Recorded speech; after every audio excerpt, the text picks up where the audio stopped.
नमस्कार। आज हम मनोविज्ञान के बारे में अध्ययन करेंगे। मनोविज्ञान को अंग्रेजी में साइकोलॉजी कहते हैं।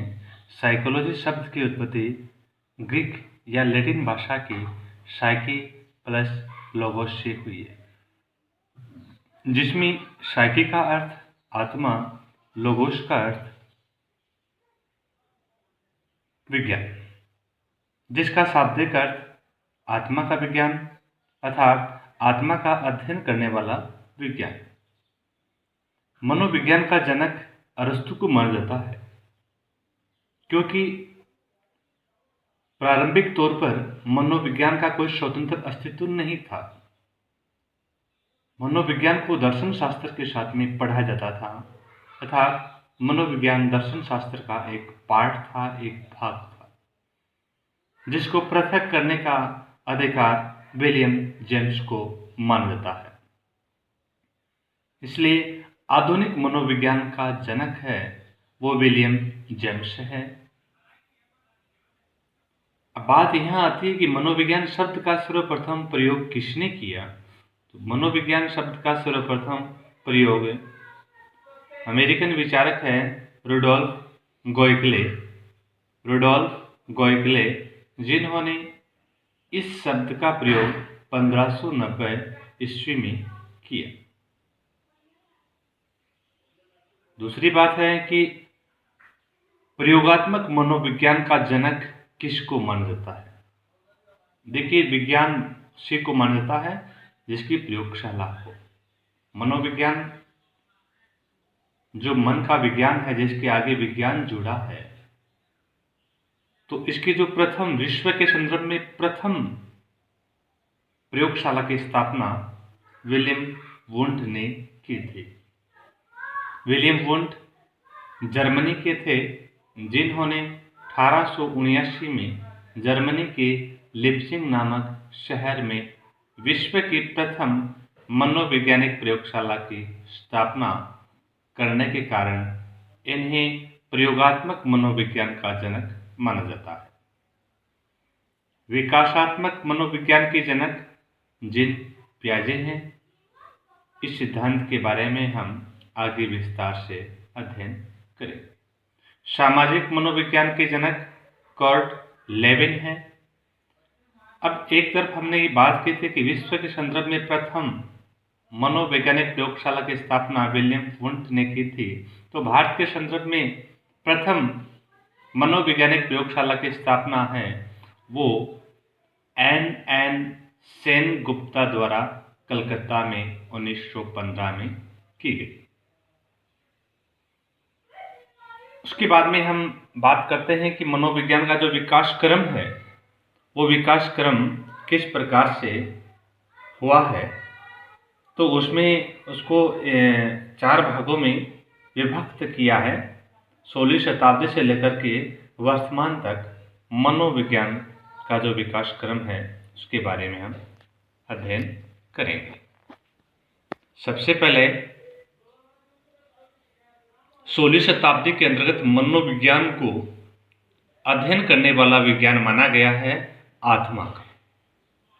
16वीं शताब्दी में मनोविज्ञान को आत्मा का अध्ययन करने वाला विज्ञान माना है, और इसको मानने वाले प्रमुख मनोवैज्ञानिक जिसमें नाम है प्लेटो, अरस्तु, डेकार्ट। आत्मा क्या है, इसके बारे में सामान्य सी जानकारी। मनोविज्ञान को पहले दर्शन शास्त्र की एक शाखा माना जाता था। दर्शन शास्त्र की शाखा माना जाने के कारण मनोविज्ञान को आत्मा का विज्ञान माना जाता था, परंतु आत्मा का कोई अस्तित्व न होने के कारण 17वीं शताब्दी के मनोवैज्ञानिकों ने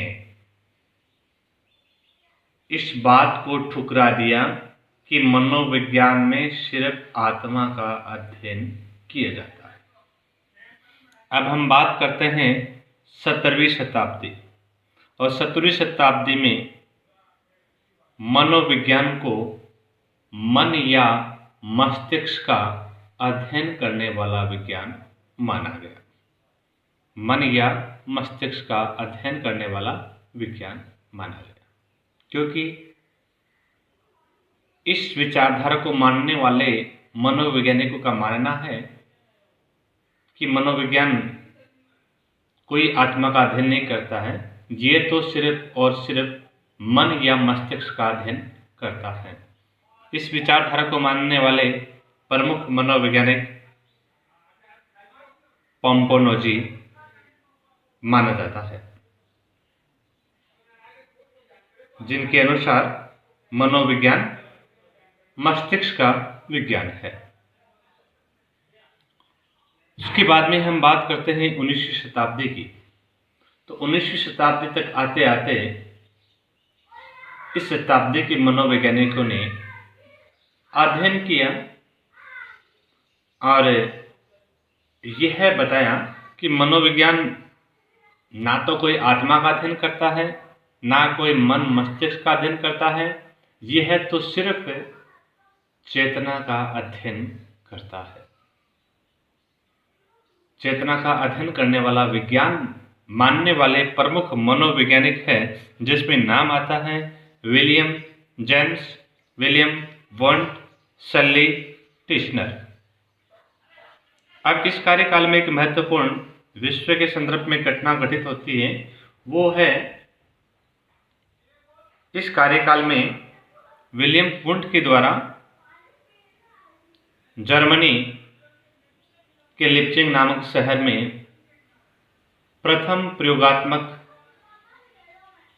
प्रयोगशाला की स्थापना की गई। विलियम जेम्स, जिन्होंने 1912 में मनोविज्ञान को दर्शन शास्त्र से अलग किया, परंतु इस कार्यकाल में एक मनोवैज्ञानिक है जिसका नाम है विलियम मैकडूगल,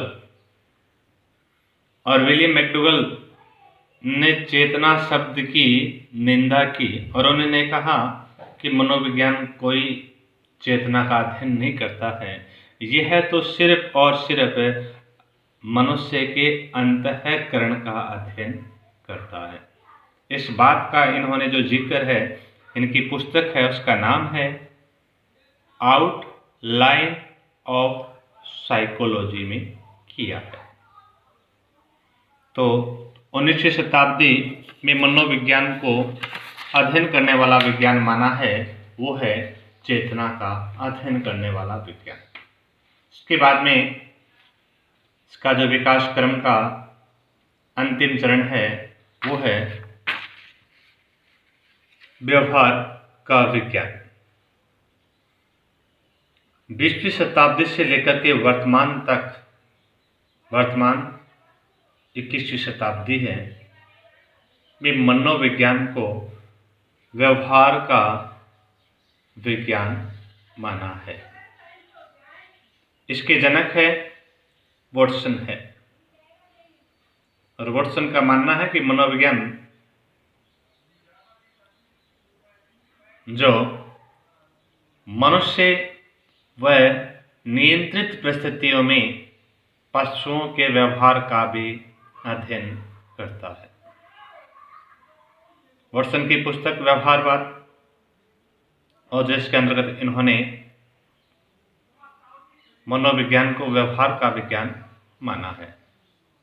वॉटसन की महत्वपूर्ण परिभाषा, जिनका मानना है कि जन्म के समय सभी बच्चे समान होते हैं। आप मुझे कोई भी बच्चा दे दीजिए, उसे क्या बनाना है, डॉक्टर, इंजीनियर, आप जैसा चाहते हैं वैसा बनाया जा सकता है। इसके विकास चरण के अंतर्गत एक वुडवर्थ की परिभाषा, जिन्होंने बताया है, जिनकी जो परिभाषा है कि मनोविज्ञान ने सर्वप्रथम आत्मा छोड़ी, मन त्यागा, चेतना खोई, अंत में व्यवहार को अपनाया। इसके संदर्भ में कुछ और भी परिभाषाएं हैं, वो हम नेक्स्ट वीडियो में उसको पढ़ेंगे। मनोविज्ञान के संदर्भ में परिभाषाएं हैं, शिक्षा के संदर्भ में जो परिभाषाएं हैं। आज के इस वीडियो में इतना ही, ठीक है। तो आज हमने बेसिकली पढ़ा है मनोविज्ञान, जिसको अंग्रेजी में साइकोलॉजी कहते हैं। इस शब्द की उत्पत्ति किस भाषा से हुई है?